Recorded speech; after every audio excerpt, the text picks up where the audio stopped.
Votre entreprise est considérée comme un acteur majeur de l'investissement en Espagne, mais pour quelles raisons aurions-nous envie d'investir à 1h30 de vol de Paris, sachant qu'il y a un déficit de logements en France ? Il y a 3 raisons pour moi principales pour l'investissement en Espagne, en tout cas quand on est français. La première chose, évidemment, c'est qu'on est seulement à 1h30 du coup de la France et qu'on a beaucoup d'aéroports internationaux. En Espagne, on a Alicante, Malaga, Barcelone, ce qui fait que c'est assez simple de s'y rendre. La deuxième raison, c'est le cadre de vie. Quand je dis le cadre de vie, évidemment, il fait quasiment 350 jours de soleil sur la côte méditerranéenne. C'est pas rien. À Paris, il pleut bien plus souvent. On est sur la Costa Blanca, là, qu'on dit ça. Moi, même sur la Costa Brava, il fait quand même assez chaud. Et puis quand on va sur l'Andalousie, il fait même limite parfois trop chaud.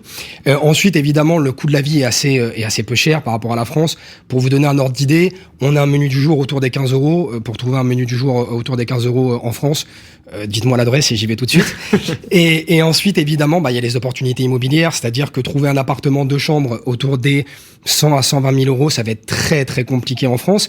Ici, on peut trouver, enfin quand je dis ici, c'est en Espagne, j'y suis encore, vous voyez, mais on peut trouver un appartement 2 chambres sur 120 000 euros à moins de 10 minutes à pied de la plage. Et ça, c'est quand même assez incroyable. Et pour terminer, il y a tout ce qui est restrictions législatives qui sont bien moins importantes en Espagne, qui est un pays bien plus laxiste où tout est quasiment possible. On monte une entreprise très très vite, on fait du business très très vite et on loue l'appartement très facilement avec beaucoup moins de paperasse que dans notre cher pays qui est la France. Alors, mais depuis le temps finalement qu'on entend parler de l'opportunité d'investir en Espagne, est-ce qu'il n'y a pas une sorte d'essoufflement, en d'autres termes, est-ce qu'il n'est pas trop tard pour investir ? Alors je dirais qu'il est jamais trop tard. Moi j'aimerais vous donner mon cas particulier. J'ai acheté un appartement à 70 000 euros au 4e étage sans ascenseur, donc c'était pas un cadeau. Il y a 2 ans, je l'ai revendu l'année dernière 140 000 euros. Ce qui fait que on a une très belle culbute, mais moi j'y croyais pas, pour être très clair. Sur Valence Capitale, qui est une ville qui a énormément une croissance monstrueuse, même un peu trop à mon avis, et trop vite. Ce qui est sûr, c'est qu'il y a encore des bonnes opportunités. Il faut simplement éviter certaines zones, à mon avis, qui ont malheureusement beaucoup trop augmenté. Je parle surtout de la Catalogne où franchement c'est au jour d'aujourd'hui très cher. Alors pour la seconde résidence, si on souhaite passer des vacances, ça reste intéressant, notamment pour les gens qui viennent en voiture, qui sont du sud de la France, c'est beaucoup plus proche. Par contre pour de l'achat-revente, ça risque parfois d'être un petit peu compliqué. Par contre, c'est jamais trop tard, comme je disais, il y a encore des très belles opportunités, il suffit toujours, et ça c'est le conseil que je donne, de trouver des appartements à rénover, et Dieu sait qu'il y a en Espagne, et sur des localisations qui sont encore à découvrir. On a par exemple l'exemple de Torrevieja, et on pourra en parler sur d'autres questions, qui est une ville qui se situe à une petite demi-heure de l'aéroport d'Alicante, où vous avez un potentiel monstrueux, où vous avez 3 plages sur cette ville, et faire un achat autour des 100 000 euros sur Torrevieja, vous êtes sûr que dans 1 an ou 2 ans, vous le revendez très facilement autour de 150, 160 000 euros, sans absolument aucun effort. D'ailleurs, en Espagne, il y a des normes environnementales, des DPE, etc., comme en France ? Alors, pas du tout. J'espère, ou en tout cas j'ai peur que l'Europe nous l'impose très très très rapidement. L'Europe nous met énormément la pression. En Espagne, la seule obligation que vous allez avoir lorsque vous faites un achat immobilier autour un petit peu comme ça des réglementations énergétiques, ça va être de vous donner le certificat énergétique. Vous n'êtes pas obligé de faire les modifications pour que ce certificat soit autour du A, B ou C. Vous devez simplement le donner. C'est-à-dire que vous pouvez... Informatif. Exactement. Vous donnez un certificat en G ou même en Z, j'aimerais vous dire. Et c'est tout. Vous n'êtes pas obligé de faire les modifications, ce qui fait que c'est quand même assez agréable. De notre côté, il fait toujours beau en Espagne. Oui. Exactement. Bon, alors supposons qu'on ait envie d'investir en Espagne. Ce qui intéresse nos auditeurs, c'est la rentabilité. On est sur Investir Malin.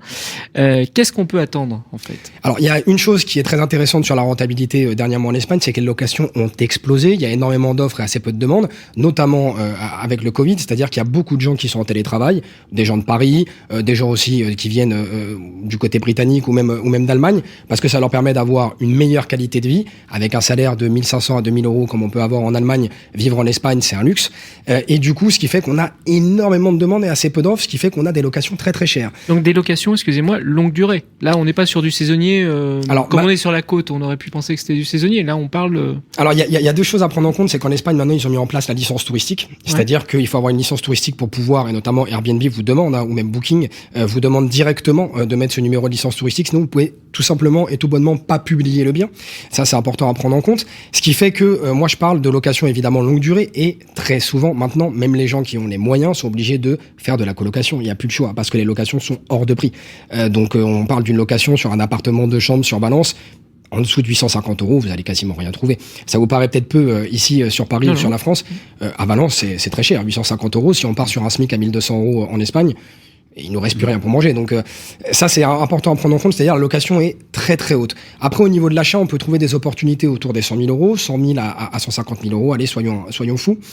Ce qui fait qu'on a une rentabilité autour des 8%, voire même un peu plus si on est malin. Donc c'est très très intéressant et ça reste une assurance vie. C'est-à-dire acheter un appartement autour des 100 à 150 000 euros qu'on sait qu'on va revendre plus cher de manière obligatoire et pouvoir le louer parce que l'offre elle est tellement monstrueuse.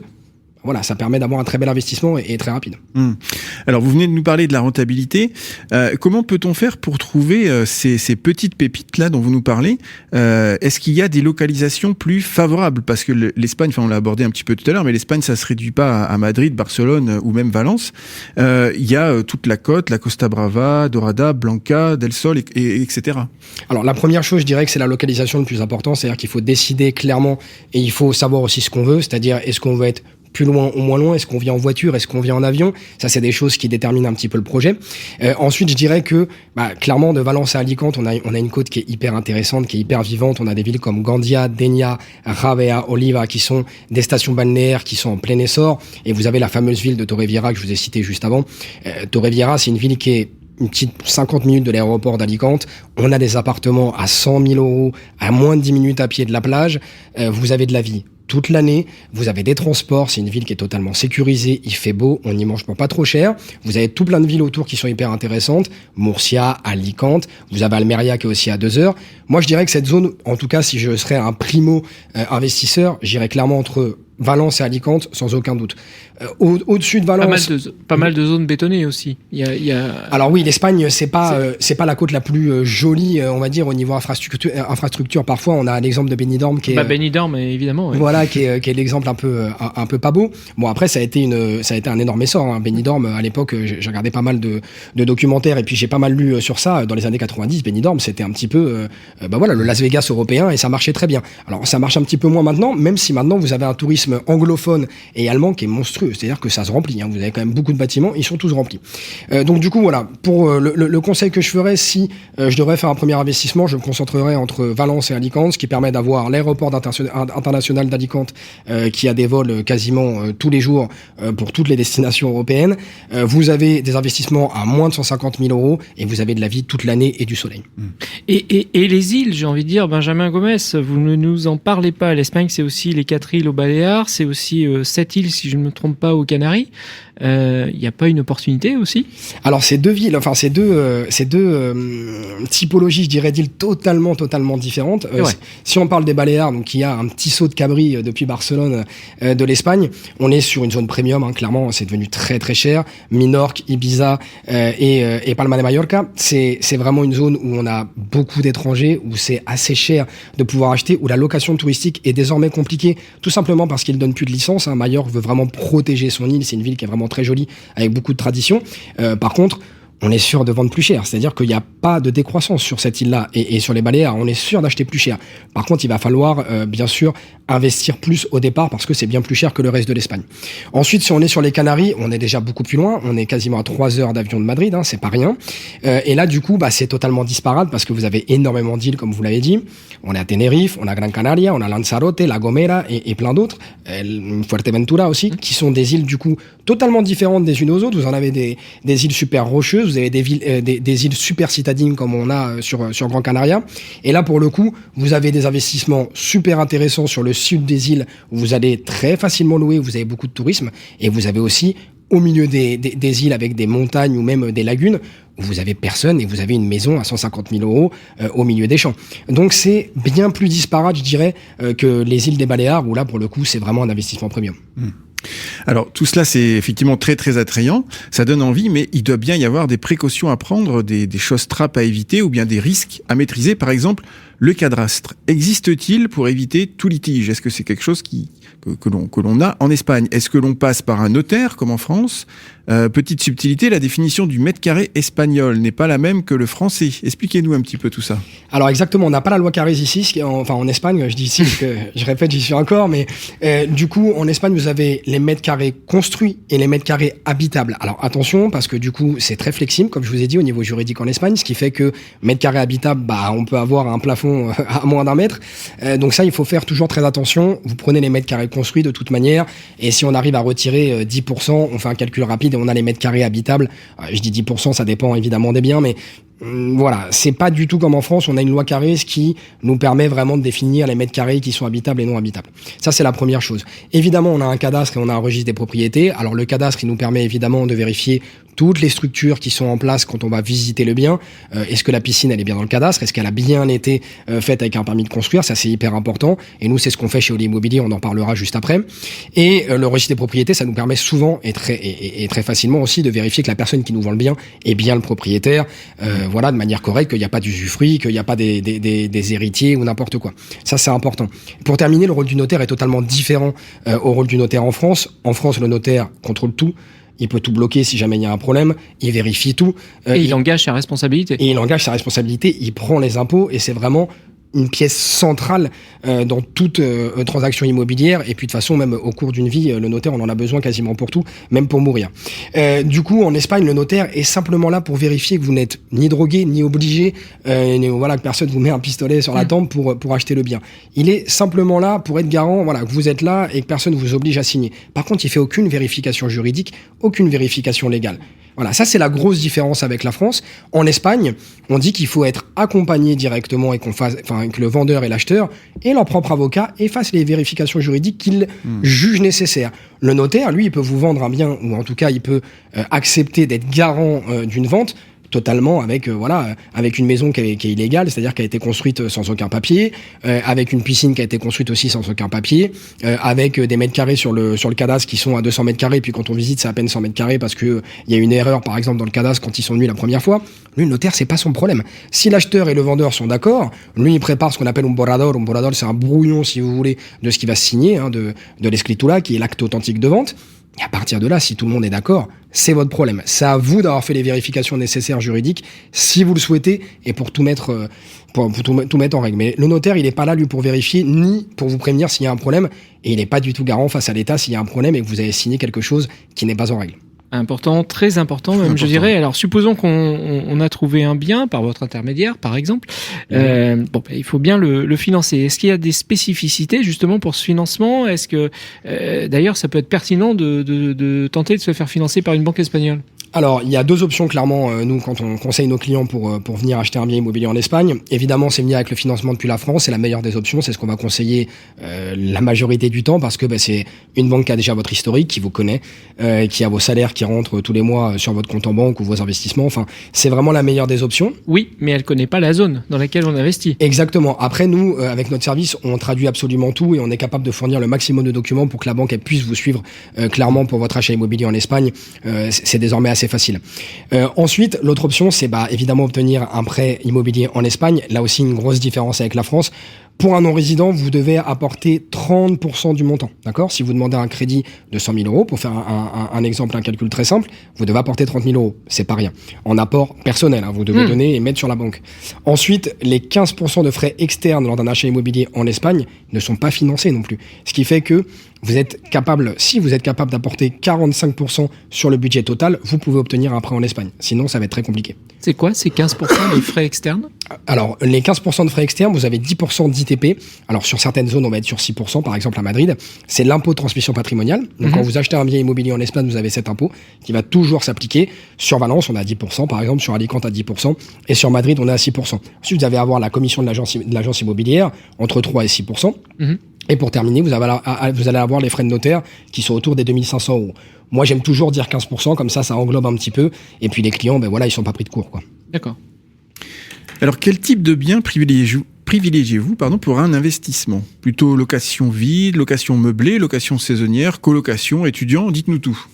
Alors, si on veut de la rentabilité pure et dure, évidemment, on partira clairement sur de la location Airbnb, Booking, la rentabilité saisonnière. Par contre, il faut prendre en compte que ça induit beaucoup plus d'efforts. Il faut avoir évidemment quelqu'un sur place, une conciergerie, ça s'appelle en Espagne, en France aussi d'ailleurs, une personne qui fait les check-in, les check-out, qui va commercialiser le bien sur les plateformes. Et puis, il va falloir aussi avoir une licence touristique. Ça, c'est très important. C'est-à-dire qu'il y a des zones où c'est plus possible d'en avoir, notamment Barcelone, les îles Baléares. Donc voilà, ça va un petit peu compliqué, pas compliqué, mais en tout cas, il y a des zones où on va pas pouvoir y aller. On va pouvoir acheter sur certaines villes et sur d'autres non. C'est bien plus rentable évidemment. Il faut prendre aussi en compte deux choses. La conciergerie va vous prendre entre 15 et 20%, d'accord, du chiffre d'affaires. Et puis derrière, vous allez contribuer à 19% de vos bénéfices sur cette rentabilité saisonnière. Si on fait les comptes, c'est intéressant, mais ça reste quand même quasiment 40% qu'on va défalquer directement de la rentabilité. Et puis Costa Blanca, c'est aussi une saisonnalité, je pense, au niveau de la réservation. Alors plus maintenant, on a du monde toute l'année. Moi, je suis parti clairement en avion avant-hier. Il faisait 20 degrés quand je suis parti. Donc voilà. Et même en hiver, il fait toujours très très beau autour des 20 degrés, ce qui fait qu'il y a quasiment plus de saisonnalité. Ensuite, si on veut clairement quelque chose de plus stable, moi, je vous conseillerais toujours de partir sur la location étudiante. La location étudiante, c'est très intéressant. Pourquoi ? Si on est capable de trouver un appartement avec minimum 2 chambres, donc on aura le salon clairement et puis la cuisine qui va être partagée, ça va permettre d'avoir un appartement avec une chambre à 400 € et une autre chambre à 400 € et on a 800 € d'assurés sur 9 mois parce que c'est de septembre à juin, pardon. C'est les parents qui payent. En Espagne, c'est très tendu au niveau location, ce qui fait qu'on est même capable de leur demander les 9 mois payés d'un coup. Donc ça assure de ne pas avoir d'impayés et d'avoir une belle rentabilité tout de suite. Ok, si nous parlions un peu de fiscalité, donc on connaît, vous l'avez un petit peu abordé, on connaît l'avantage pour les résidents non habituels qui sont exonérés d'impôts sur les revenus étrangers pendant 10 ans, par exemple chez vos voisins du Portugal. Est-ce qu'il y a le même type d'avantage en Espagne ? Et puis, comment ça se passe pour l'investisseur ? Est-ce qu'il y a un avantage particulier ? Et puis, comment ça se passe aussi en cas de plus-value ? Alors, malheureusement, on n'a pas les avantages de notre pays voisin qui est le Portugal. Ici en Espagne, on va être toujours à 19% d'imposition, ça c'est important de le prendre en compte, et au niveau de la plus-value, on va être à 3% de plus-value, ce qui fait que c'est assez bas par rapport à la France. 3% de plus-value, ça représente quasiment rien. Voilà, sur 100 000 €, on va payer 3 000 €, c'est vraiment très très peu. Voilà, ça c'est un petit peu le taux d'imposition qu'on va avoir en Espagne qui est un petit peu plus bas qu'en France. Alors, si nous nous projetons un peu dans l'avenir, l'Espagne revient de loin depuis la crise des années, on va dire 2008-2009. Elle est plutôt dans une bonne dynamique en comparaison d'autres pays européens. Le déficit de logement est un vrai problème apparemment en Espagne. Dans ce contexte, quelle est votre analyse et est-ce que c'est une opportunité ? Une opportunité dans le temps, surtout. Alors, moi je dirais qu'en Espagne, de toute manière, ça va continuer à croître. En tout cas, j'y crois, comme on dit. Ça fait 9 ans que j'y vis. Il n'y a pas un seul moment où c'est descendu. C'est un pays où il fera toujours beau, où la politique est assez stable. Je ne pense pas qu'il y aura de gros problèmes en Espagne au niveau politique. Au niveau des restrictions, il n'y a pas de gros changements parce que l'Espagne sait que bien sûr tout ce qui est tourisme, tout ce qui est investissement depuis l'étranger, c'est très important pour l'Espagne et ça participe énormément à l'économie. On n'a pas de grosses industries en Espagne qui permettent de faire avancer le pays. C'est pas un pays aussi riche que la France pour être très clair. Donc je pense que de ce côté-là, au niveau politique, il n'y aura pas de gros problème. Au niveau de ce qui est l'immobilier, la seule peur la seule chose où on peut avoir peur clairement, c'est que ça augmente tellement qu'à un moment donné on arrive sur un plafond de verre et on se dit c'est aussi cher qu'en France, maintenant c'est plus intéressant, comme ça arrivait d'ailleurs à Lisbonne et à Porto où c'est hors de prix. C'est-à-dire que le Portugal désormais, quand on veut acheter un bien immobilier à Porto ou à Lisbonne, c'est quasiment aussi cher qu'en France. Donc du coup, c'est assez compliqué. Sur l'Espagne, c'est la seule peur qu'on peut avoir, c'est-à-dire où est-ce qu'il est le plafond de verre au niveau de l'augmentation des prix. Au niveau de la location, au niveau du beau temps et au niveau du cadre de vie, ça va pas changer. Je pense que ça fera que de s'améliorer. Donc, je pense que c'est toujours très intéressant d'investir en Espagne et ça le restera. Alors, pouvez-vous nous dire quelles sont les prestations qui sont assurées par Holly Immobilier dans le cadre d'un investissement ? Ça va de la recherche de biens, gestion des travaux. Éventuellement, vous avez parlé de la rénovation, de la décoration, la mise en location, la conciergerie, la gestion locative. Ça va jusqu'où ? Nous, on a un service différent d'une agence immobilière classique qui va capter des biens pour essayer de les vendre. Nous, on accompagne les francophones dans toutes les démarches pour un achat immobilier en Espagne. Donc la première démarche qu'on va effectuer, c'est l'obtention du NIE, le numéro d'identification pour les étrangers en Espagne, qui est une espèce de carte d'identité sur le pays, qui est obligatoire pour un achat immobilier. Ensuite, on va rechercher les biens sur absolument tout le territoire, dans les critères évidemment de notre client. Derrière, on va prévisiter le bien avant qu'il vienne. Ça lui permet de gagner beaucoup de temps, parce qu'entre les annonces et les visites, il y a beaucoup de mauvaises surprises. Donc nous, on prévisite, on fait une belle petite vidéo du bien, et ça permet de faire gagner du temps et de filtrer clairement les biens qu'on a pu voir simplement sur Internet. Quand le client va venir, évidemment, on va préparer tout le planning de visite, on va lui donner un point de rencontre et on va l'accompagner sur absolument toutes les visites. Ça lui permet de sortir toutes les questions qu'il a, et nous on fait la traduction parce que tous nos agents sont bilingues franco-espagnols, c'est obligatoire chez nous. Et ensuite, évidemment, on passe au moment le plus important, c'est-à-dire la personne veut acheter, la fameuse expertise juridique.